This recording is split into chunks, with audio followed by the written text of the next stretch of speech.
this. I've decided to pursue my own path. I've transferred what I need from our accounts. Don't try to contact me." The text came with an attached screenshot showing a transfer of $237,000 from our investment account to somewhere I couldn't trace. My name is Marcus Chen, 52 years old, sitting in my home office in Seattle at 1:17 a.m. on a Tuesday.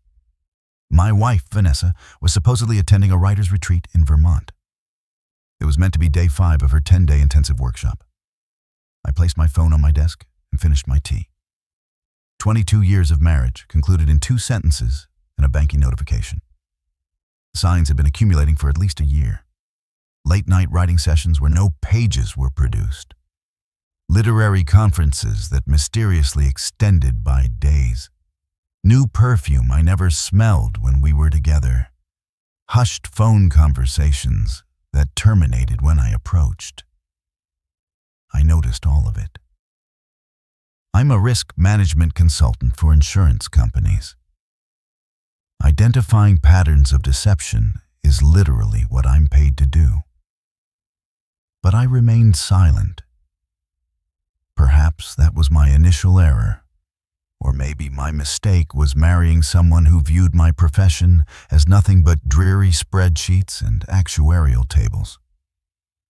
I opened my secured laptop and verified notifications from my monitoring system.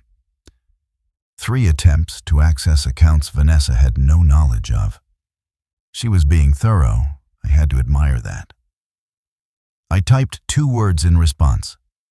"Understood. Goodbye." Then I called my sister Christine. "Remember that protection protocol we established 3 years ago?" I asked when she answered. "It's time to activate." "Are you certain?" she asked. "Absolutely," I replied. "She's made her move."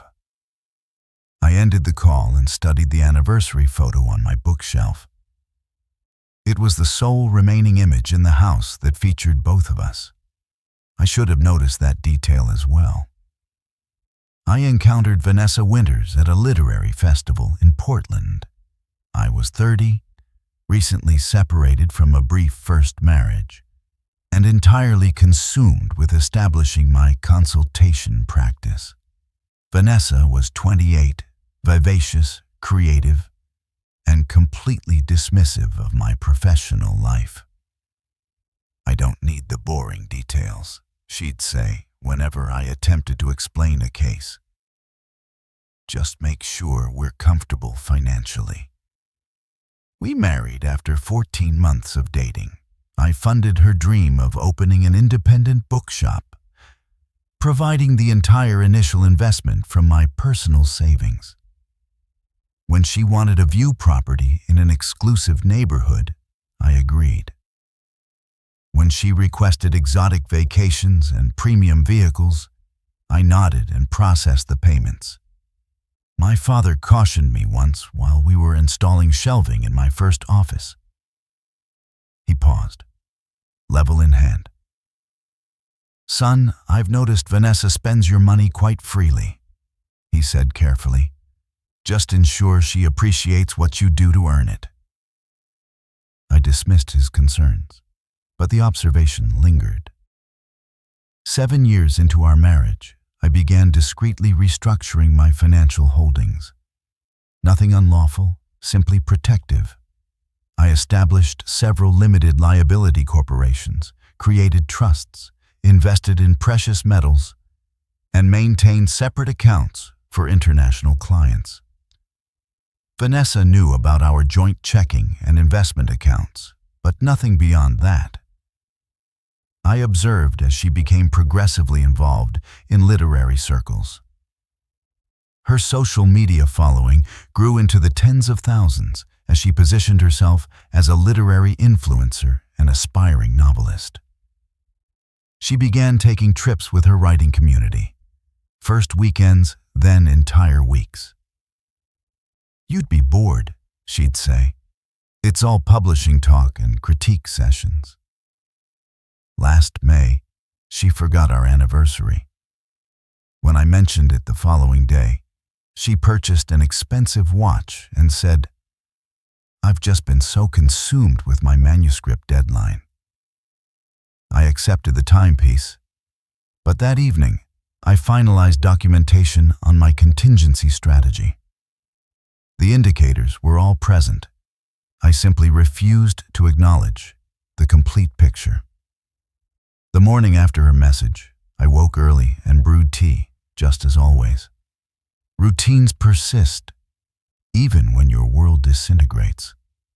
I accessed my primary financial management system, custom designed for my practice, but adapted for personal application. With several keystrokes, I initiated the protection protocol Christine and I had engineered years earlier. First, I froze all joint accounts and credit facilities. Then I flagged the $237,000 transfer as fraudulent using my banking connections to expedite the investigation. I transmitted documentation demonstrating financial misconduct to my attorney, along with instructions to file for divorce immediately. Then I called my mother. "Vanessa's left me," I said plainly. She emptied our investment account and apparently removed my belongings while supposedly at her writing retreat. An hour later, my phone illuminated with Vanessa's name. I declined the call. 12 subsequent calls followed. Then a text. "What the hell have you done? The money's gone and none of the cards are working." I didn't respond. Instead, I drove to the storage facility mentioned in her earlier message. Using the access code she'd provided, I retrieved 3 boxes containing some clothes and my laptop. The remainder of my possessions, family photographs, books, mementos from my childhood in Taiwan, were nowhere to be found. That's when something crystallized within me. This wasn't merely about money anymore. It concerned 22 years discarded thoughtlessly. It was about someone believing they could erase me from my own existence. I stopped at a cafe and opened my laptop. Using financial databases available only to licensed professionals, I investigated everything discoverable about Elliot Blackwood, the literary agent Vanessa had been mentioning in posts for months. The own path she'd referenced. What I discovered confirmed my suspicions. Elliot's literary agency was drowning in debt. Multiple maxed credit cards, an office lease he couldn't sustain, and Vanessa had already co-signed on a publishing venture with him 2 months earlier. I closed my laptop and drove to a hotel. For the first time in years, I felt absolute clarity regarding necessary actions. I wasn't angry anymore. I was methodical. Monday morning, I entered my office as though nothing had transpired. My executive assistant, Rebecca, looked up surprised. "Marcus, I thought you'd be taking personal time. Vanessa called 3 times already." "Did she?" I said. Not a question. "She sounded distressed, said there was a misunderstanding with your accounts and needed to reach you urgently." I nodded. "If she calls again, direct her to my attorney." By midday, Vanessa had escalated from calls to appearing in person. The receptionist alerted my office. "Your wife is here. She's quite insistent." I sighed and walked to the reception area. Vanessa stood there, designer glasses perched atop her head, casual, elegant attire impeccably coordinated. She smiled upon seeing me, the same smile she'd employed for 22 years when wanting something. "Marcus, there's been a terrible banking error," she said loudly enough for everyone to hear. "All our accounts are frozen." "Not an error," I said quietly. "You transferred funds without authorization. The bank identified it as fraud." Her smile wavered. "It was our joint account. I'm your wife." "You're my soon-to-be ex-wife who emptied our investment account while informing me you'd chosen a different path." That's textbook financial misconduct. Her voice dropped to a whisper. You cannot do this to me. I've already placed deposits on a new condo. I've made commitments to Elliot. Yes, I know about those commitments. Her face blanched. You've been investigating me, merely protecting myself from fraud. I'll fight this, she snapped. I deserve half of everything. I regarded her evenly. Half of what's in those accounts? Certainly. But you appear to believe that's the entirety of our assets. She blinked, confused. What are you talking about? You'll discover during legal proceedings, I said, then turned and returned to my office. That afternoon, I received an email from Vanessa's hastily retained attorney demanding immediate access to all financial records and threatening to expose irregularities in my consultation practice if I didn't comply. It was an amateur tactic, a threat with no foundation. I forwarded it to my attorney with a single line. Proceed as discussed. By evening, Vanessa had mobilized mutual friends to her defense. My phone filled with messages questioning why I was being vindictive and controlling. No one had inquired about her whereabouts the previous week or with whom she'd been. No one asked about the money she'd taken. I didn't bother responding. Instead, I went swimming at the community center pool, not the exclusive club Vanessa preferred, but the facility where I'd been going for years. I swam laps until my muscles ached, then returned to my hotel room. The trap was closing, but not around me. 3 days later, my attorney called. We've uncovered something significant, she said. Vanessa's been diverting money from your joint accounts for over 14 months. Small transfers initially, then larger amounts. To where? I asked, though already knew. Multiple destinations, some to her personal savings, but predominantly to a business registered to Elliot Blackwood. Approximately $160,000 total. And she used our joint funds as the source? Yes. Which means we can add financial infidelity to the divorce filing. I thanked her and ended the call.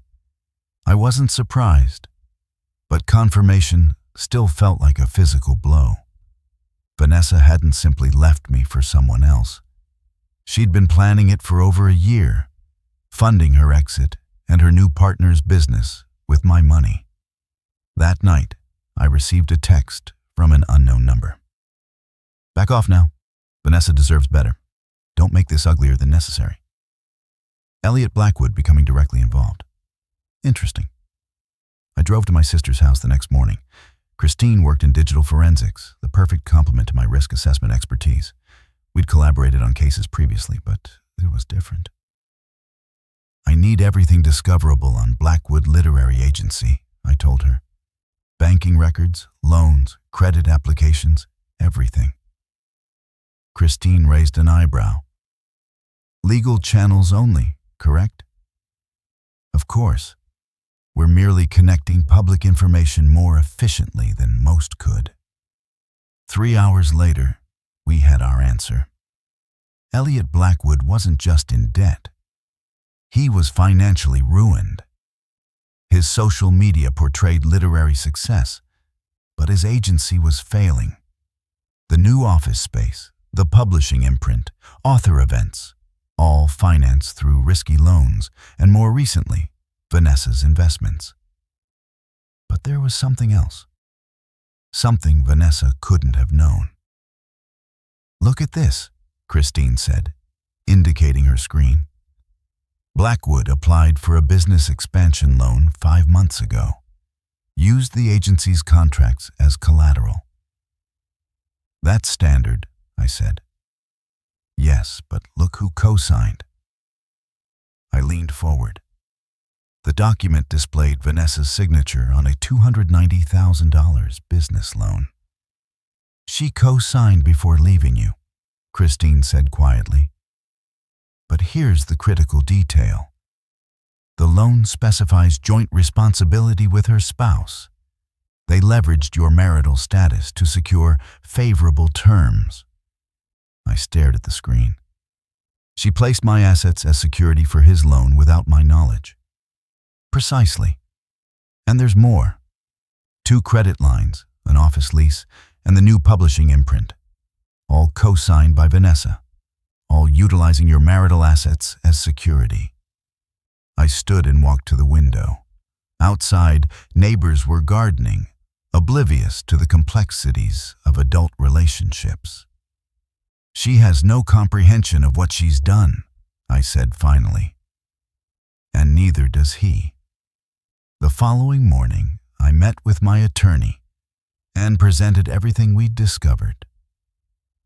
I want to move expeditiously, I told her, before they realize the implications. She reviewed the documents and nodded. We'll file for emergency asset protection today. The loan fraud alone is sufficient to freeze everything until the divorce is finalized. That afternoon, I drove to Blackwood Literary Agency. The office was stylish and contemporary, with literary quotes stenciled on walls and Eliot's credentials prominently displayed. Inside, young assistants in fashionable attire answered phones and discussed manuscripts. Eliot noticed me immediately. He was shorter than expected, with the cultivated dishevelment and designer eyewear of someone who'd constructed their identity around intellectual appearance. He approached, hand extended, smile perfectly calibrated. You must be Marcus, he said. Vanessa's mentioned you. I'm certain she has, I replied, not accepting his hand. We need to speak privately. His smile faltered, but he led me to his office, glass-walled, visible but soundproof. How can I assist you? He asked, closing the door. I placed a folder on his desk. This contains every financial document connecting you to Vanessa. Loans, credit lines, leases, all co-signed using our marital assets as security. He picked up the folder cautiously. I don't understand.